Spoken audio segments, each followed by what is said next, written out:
ఈ social media చేయంగా ఎవరిలో ఏ టాలెంట్ ఉన్నా ఏదో ఓ తీర్లా బయట పడుతుంది. కంటెంట్ మంచిగుంటే కంట్రీలు కూడా తిరిగేంత వైరల్ అవుతుంది.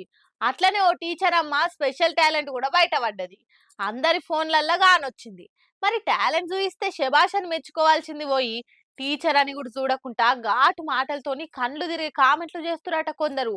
అగో అట్లెందుకనంటే టీచర్లు సార్లనంగానే రోజు తయారై బడికొచ్చి బెత్తం పట్టుకొని పాఠాలు చెప్పి బోర్డు మీద చాక్పీస్తోని పాయింట్లు రాసి క్లాసులు చెప్పాలి, పరీక్షలు పెట్టి పాస్ చేపించే తట్టు కష్టపడాలి. ఇదేనా ఇంకా ఏం వాళ్ళకి మాత్రం టీచింగే కాకుండా ఎంటర్టైనింగ్ కూడా ఉండాలి అని ఉండదా? రొటీన్ లైఫ్ లోకి వెళ్ళి ఒక్క రోజున బయటికి రావాలని అనిపించదా? అందుకే ఈ ఇట్లా స్పెషల్ డే నాడు స్పెషల్ టాలెంట్ చూపించి వైరల్ అయింది. అటు ఇంకా అచ్చింతలు ఎంచుకుంటుంది. సుశిరిగా పద్ధతి గల పంతులమ్మ సర్వేపల్లి రాధాకృష్ణ పోట్వని ముందు పెట్టుకొని మరి ఏ తీరులో జోరుగా స్టెప్పులు వేస్తున్నదో వీధికెళ్ళి చుట్టుపంటున్న తో టీచర్లు కూడా కమాన్ కమాన్ అని కూడా సపోర్ట్ కొట్టుకుంటే ఎంకరేజ్ చేస్తున్నారు. సార్లు టీచర్లే కాకుండా బల్లె చదివే పోరలు కూడా ఉన్నారా? అందరు మంచిగా వీడియోలు ఫోటోలు తీసుకుంటే మురిసిపోతారు. ఇట్లా శిష్యి అంతే అన్నారంటారు కానీ పోరాలకు బుద్ధి చెప్పవలసిన టీచర్లే ఇటువంటి డాన్సులు వేసి సభ్య సమాజానికి ఏం మెసేజ్ ఇస్తున్నట్టు? అది కూడా సెప్టెంబర్ 5 తారీఖు నాడు సర్వేపల్లి రాధాకృష్ణ జయంతి గురు పూజోత్సవం పేరు మీద ఆయన ఫోటో పెట్టి దండేసి దండం పెట్టి మరి ఈ కథలా పడేది. స్కూల్నే చిన్నపాటి రికార్డింగ్ డాన్స్ స్టేజ్ చేసిరుగా.